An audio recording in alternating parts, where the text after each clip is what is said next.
بسم اللہ الرحمن الرحیم، السلام علیکم ورحمۃ اللہ وبرکاتہ۔ مائی ڈیئر برادرز اینڈ سسٹرز، آج کا جو ٹاپک ہے وہ ہے ریگارڈنگ توکل ان اللہ سبحانہ و تعالیٰ۔ اگر ایک دل ایسا ہو جس میں اللہ پر توکل یا بھروسہ نہ ہو، یا پھر اگر آپ یہ سمجھیں گے کہ ایک ایسا دل ہے جو ٹرسٹ نہیں کرتا، تو یہ ایک بیمار دل ہے،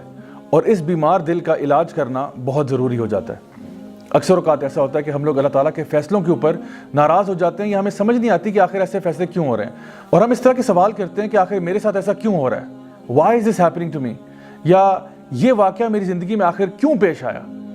اللہ سبحانہ تعالیٰ اپنے نیک بندوں کے بارے میں ارشاد فرماتے ہیں کہ الا ان اولیاء اللہ لا خوف علیہم ولا هم یحزنون، کہ یقیناً جو اللہ کے ولی ہوتے ہیں، جو اللہ کے دوست ہوتے ہیں،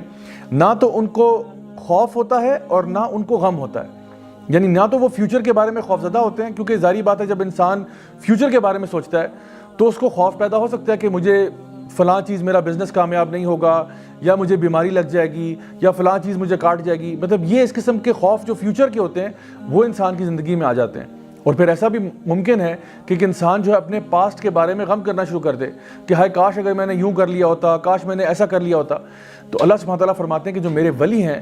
وہ نہ تو فیوچر کے بارے میں ڈرتے ہیں اور نہ ہی پاسٹ کے بارے میں غم کرتے ہیں، کیونکہ وہ پورا کا پورا ٹرسٹ جو ہے وہ اللہ سبحانہ تعالیٰ کی ذات پر کرتے ہیں کہ جو ہوگا انشاءاللہ اللہ تعالیٰ کی مرضی کے مطابق ہوگا، اور میں اللہ کی مرضی سے راضی ہوں۔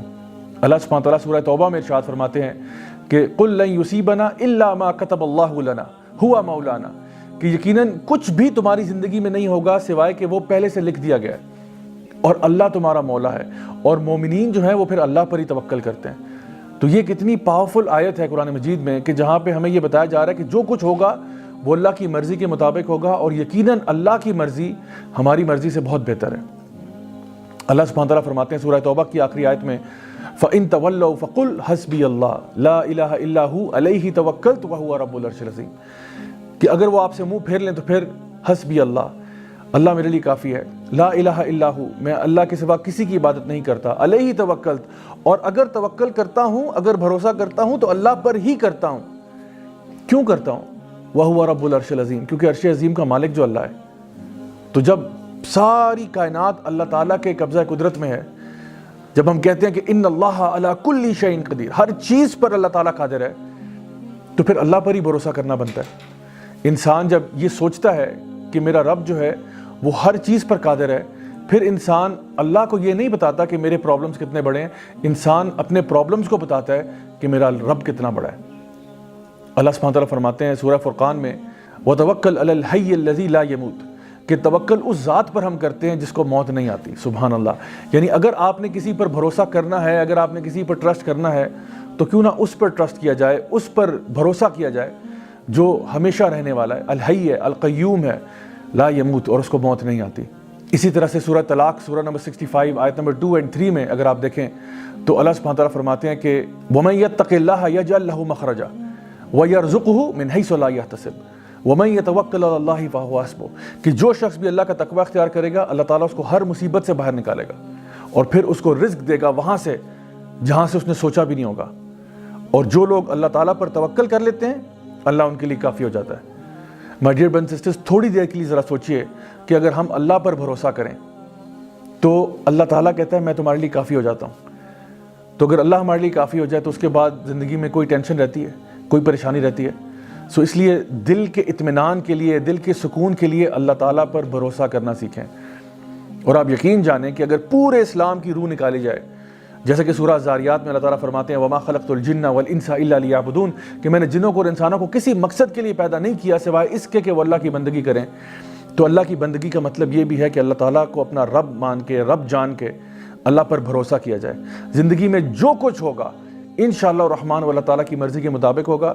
ہم نے اپنی طرف سے کوشش ضرور کرنی ہے، کسی بھی راہ کی طرف ہم جاتے ہیں، کسی بھی پاتھ کو ہم لیتے ہیں، ہم نے اپنی طرف سے کوشش ضرور کرنی ہے۔ جیسا کہ نبی کریم صلی اللہ علیہ وسلم کی حدیث میں ترمذی شریف میں آتا ہے کہ ایک شخص، ایک صحابی تھے جو کہ اپنا اونٹ انہوں نے ایسے آزاد چھوڑا ہوا تھا، تو نبی کریم صلی اللہ علیہ وسلم نے ان سے پوچھا کہ بھئی تمہارا اونٹ ایسے آزاد پھر رہا ہے، آخر کیا وجہ ہے اس کی؟ تو انہوں نے کہا کہ میں اللہ پر توکل کر رہا ہوں۔ تو آپ صلی اللہ علیہ وسلم نے فرمایا کہ نہیں، توکل یہ نہیں ہے، توکل یہ ہے کہ پہلے اپنے اونٹ کو باندھ لو، اس کے بعد اللہ تعالیٰ پر بھروسہ کرنا۔ So my dear brothers and sisters, ہمارے لیے ضروری یہ ہے کہ ہم جب بھی کوئی کام زندگی میں کرنے جاتے ہیں اپنی طرف سے حق حلال کا کام کریں، پوری کوشش کریں، پوری محنت کریں۔ اگر ہو گیا الحمدللہ، اگر نہیں ہوتا تب بھی ثم الحمدللہ، کیونکہ جو کچھ بھی ہوگا اب اللہ کی مرضی کے مطابق ہوگا. اور جب ہمیں یہ بات سمجھ میں آ جائے گی تو پھر ہم لوگ خوش ہو جائیں گے. یعنی انسان اداس کیوں ہوتا ہے؟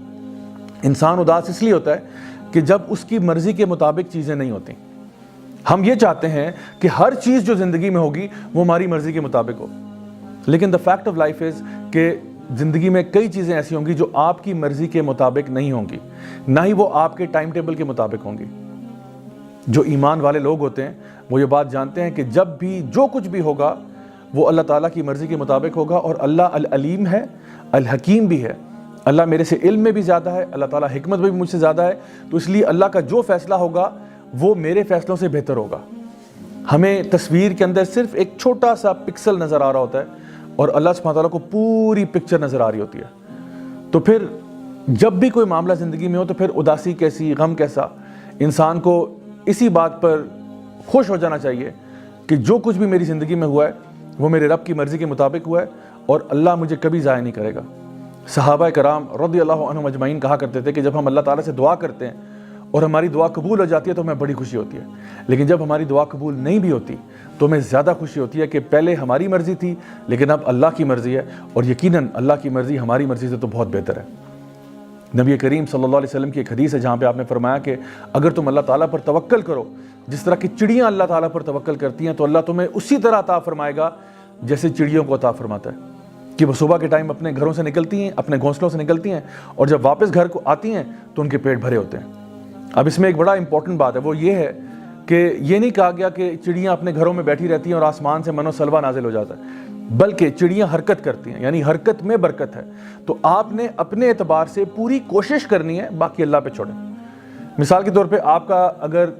2 ہفتے کے بعد فائنل ایگزام ہے، آپ اس کی خوب تیاری کریں، خوب محنت کریں اور پھر اللہ تعالیٰ پر توکل کریں. اچھے طریقے سے ایگزام اٹیمپٹ کر کے آئیں، انشاءاللہ الرحمن اگر اچھے نمبر آ گئے الحمدللہ، اگر نہیں بھی آتے اور کسی وجہ سے آپ فیل ہو جاتے ہیں یا آپ کا داخلہ کہیں پہ نہیں ہو پاتا تب بھی اللہ تعالیٰ پر پورا بھروسہ کریں کہ انشاءاللہ اس میں سے بھی خیر نکلے گی. کسی کو اگر آپ نے اپنے گھر دعوت کے اوپر بلایا ہوا ہے، اب یہ نہیں کہ آپ نے دعوت پر بلا لیا اور کھانے کے لیے کچھ تیار نہیں کیا کہ جی آپ اللہ تعالیٰ پر توکل کر رہے ہیں کہ شاید آسمان سے کھانا نازل ہوگا. ایسا نہیں ہے. دعوت پر کسی کو بلا رہے ہیں، اپنی طرف سے پورے پریپریشن کریں کھانے کی. ہاں اگر وہ جل جائے یا کوئی اور مسئلہ ہو جائے وہ اور بات ہے، پھر اللہ تعالیٰ پر توکل کریں کہ اس میں بھی کوئی نہ کوئی خیر ضرور نکلے گی. سو آئی ہوپ کہ آج کی اس بات سے آپ کو سمجھ میں آ گیا ہوگا کہ اصل میں اللہ تعالیٰ پر توکل کرنا، اللہ تعالیٰ پر بھروسہ کرنا کتنا ضروری ہے آپ کے اپنے دل کے اطمینان کے لیے. Until next time, this is me, Raja Zawlak, signing off. Wassalamu alaikum wa rahmatullahi wa barakatuh.